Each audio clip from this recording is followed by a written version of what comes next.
But to go back to this question, which I found quite interesting, how you put it, being styled as a Palestinian writer.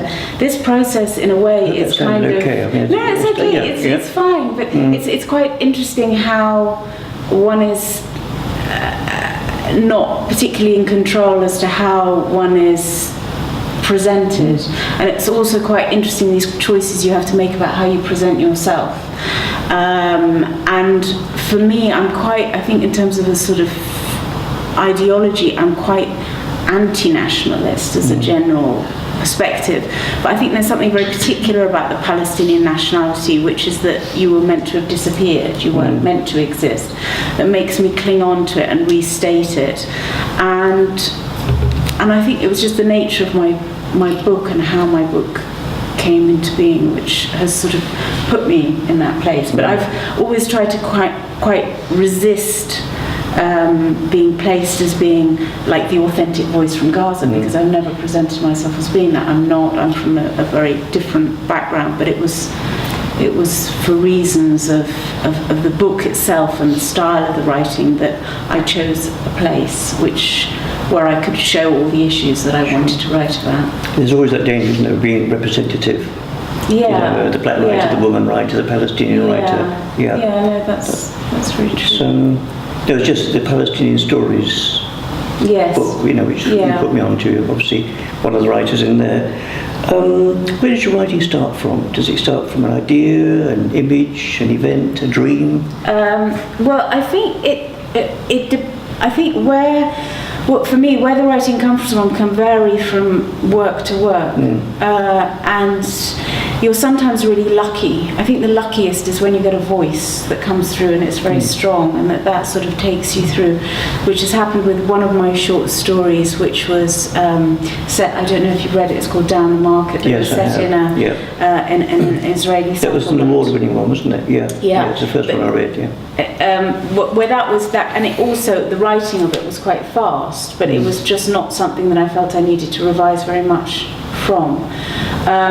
With the novel, it was two things. It was an image, which was of a boy. At the time I started writing this, it's 2003, so Iraq War was about to happen. Jenin had just been attacked, and I had this sort of image of a boy on a roof, and he was leaping, and I had this idea of defiance, but he was a bit stoned, he was a bit out of it, he was not particularly connected to where he was or engaged in the conflict, but somehow caught in it, and that was just a picture, just an image.